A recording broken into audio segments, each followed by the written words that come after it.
ही आत्ताची दृश्य जी स्क्रीनवर बघताय ती मुंबई मेट्रोची दृश्य, ॲक्वा लाईनची दृश्य। मोठ्या प्रमाणात पाणी इथे साचलंय, अक्षरशः पाऊस थेट इथे बरसताना दिसतोय। मोठ्या प्रमाणात पाणी साचलेलं आहे।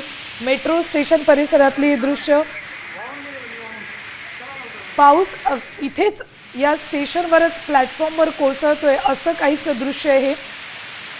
साम टीव्हीवर ही एक्सक्लुझिव्ह दृश्य। वरळीतल्या भूमिगत मेट्रोमध्ये असं पाणी साचलेलं आहे। जेव्हा रेल्वे सेवा ठप्प होते तेव्हा मेट्रोनं जाण्याचा पर्याय अनेक मुंबईकर स्वीकारतात, मात्र आता मेट्रो सेवेवरही परिणाम होतोय का असं हे चित्र बघून दिसतंय। वरळीतल्या भूमिगत मेट्रो परिसरामध्ये ही प्लॅटफॉर्मवर अशा पद्धतीनं पाणी येतंय, पायऱ्यांवरून पाणी खाली येतंय आणि छतातूनही पाणी कोसळतंय।